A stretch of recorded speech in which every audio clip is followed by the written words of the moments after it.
Hey everybody, welcome to another Blades in the Dark tips and techniques video. Today I want to talk about the rhythm of the conversation in play and how to bring the action roll in when you want to have a dice roll for something. If you've transitioned to Blades in the Dark from other RPGs, you may be used to a different kind of rhythm for how the GM calls for a roll, and Blades works better when you do it in a slightly different way. So I wanted to share this brief little tip with you to help GMs learn how to do it in Blades. So first, I want to talk about the familiar rhythm that we have done in many other games, where the characters do one task at a time, one roll per task, and the rhythm is this very back and forth, simple kind of thing. Like a player says, "I want my character to get up on this rooftop," and the GM says, "Okay, give me a climbing check." So it's one task, one roll, and the GM calls for the roll.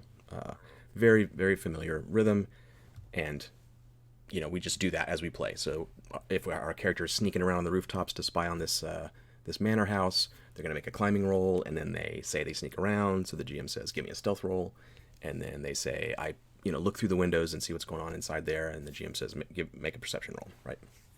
Very familiar rhythm. And if you're used to that rhythm, sometimes if you're running Blades in the Dark, a character might say they do a thing, and your instinct kicks in, and you go, "Oh, wait, I'm not supposed to say, give me a prowl roll, or give me a study roll, or give me I'm not supposed to say what action, but I feel like there should be a roll for this. So what do I say?"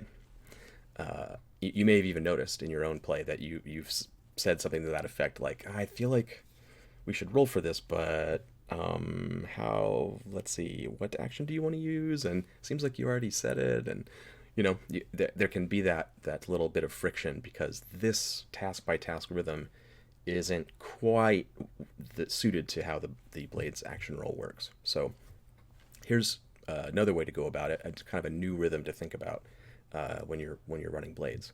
So in Blades, the action roll covers the whole conflict. It's what the scoundrel's doing, and a threat, what a threat is doing, a dangerous obstacle that the scoundrel is contending with. And this roll is kind of doing double duty. It's telling us how the scoundrel's actions turn out, and it's also telling us how the threat manifests. So a good way to think of this is a scoundrel's goal versus this dangerous obstacle, the threat. So when a player says they're doing something, like, "I get up on a nearby rooftop," it's good to know the goal. So if they say, "I get up on the rooftop to see what's happening inside the manor house," cool. Like we have this whole goal now. We know why you're sneaking around. We know why you climbed up there. The goal is like hanging there in the conversation. And if the player doesn't say their goal, if they just say, "I climb up on the roof," and they kind of leave it there, you can prompt them as the GM and say, "Well, okay, cool, yeah, you're climbing around. What are you trying to do here?" And they can lay it out and have that goal stated. Then, if you have that instinct to say, make a climbing roll, make a stealth roll, make a perception roll, whatever, if you can replace that instinct when you run Blades with the instinct to say the threat instead, that's the rhythm that Blades is kind of asking for. So you might say, "Yeah, you climb up on a drain pipe, you're finding a good spot to spy from. There's a blue coat patrol around here, though. This is a pretty nice neighborhood. They work for the rich and powerful generally. The blue coat patrol might become alerted. How do you want to approach that? How do you want to deal with that? What's your action in response to my threat?" So now you've kind of like rescued that rhythm. You're not telling the player what action to perform and what to roll, but by saying the threat, you're starting the process of saying, "Let's roll for this. Let's make this a roll," and it leads to the player choosing their action, which is kind of what Blades wants. It wants the players to put their characters into action and pick and choose kind of how they approach problems, how they deal with threats, essentially. So the player can reply now, by saying an action, just using that verb in a sentence, and providing details, character stuff. Role play is really important, especially for social type threats and situations.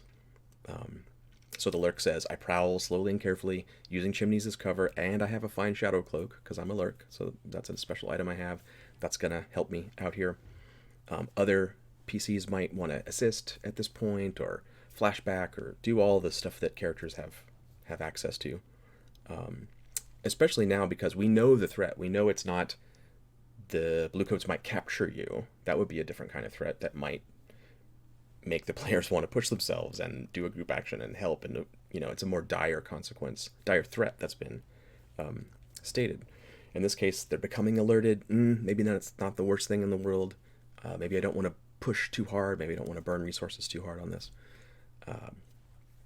But I'm gonna describe what my character is doing in response, and pick one of the actions on my sheet. So now the GM has everything they need. You have the player's goal, the threat that's in their way, the details of what they're doing, and now you can set position and effect with all that knowledge, and then the player rolls and resolves the whole thing for both sides. How is the scoundrel achieving their goal? Is the threat manifesting? Is it both? And this helps after the roll too, because you don't now have to create new consequences or try to invent something appropriate when that 4-5 comes out. I talked about this in a previous video. If you say the threat up front in this flow of conversation, you've set yourself up for success after the roll too, because now there's no like spotlight moment where everyone looks at you and says, "What's the consequence?" You already said it. We already know that the bluecoats might be alerted. So yeah, task by task rolls. If you're used to that rhythm, back and forth, one task at a time. Think about this Blades in the Dark rhythm, especially that second part where the GM says the threat. That's if you can retrain your GM instinct right there when you're running Blades. Just try to remember. I don't say give me a climbing roll. I say what the threat is. I don't say give me a stealth roll. I say what the threat is. And that's how the action roll process starts. Not by saying, hey, we should roll for this. Instead, it starts by saying, ooh, there's a threat in the way of that goal you just said you're trying to achieve. So I'll leave us here on this screen as I wrap up. I've rewritten the Blades core sheets PDFs that I've talked about in the previous video with some of these ideas in them. So if you want to re-download those, there's a link in the description, so you can grab that. This stuff is in there. I've also kind of added a third page with some new threats or compartmentalized by sort of topic to help GMs kind of pick and choose, if it's a social situation or a violent situation or whatever. It'll give you some inspirations for what kind of threats to bring in, and really train that muscle. I think it's worth spending some time thinking about it, and then in play, just maybe have that new sheet out in front of you so you can look down and see, oh right, yeah, okay, introduce the threat. That's what I got to do. Don't call for a roll yet. Say what the threat is, and then ask them what action they're using in response. And yeah, if you can do that, I think you'll have a smoother experience bringing the action roll into play at your table. So thanks for watching, and I will see you in the next video.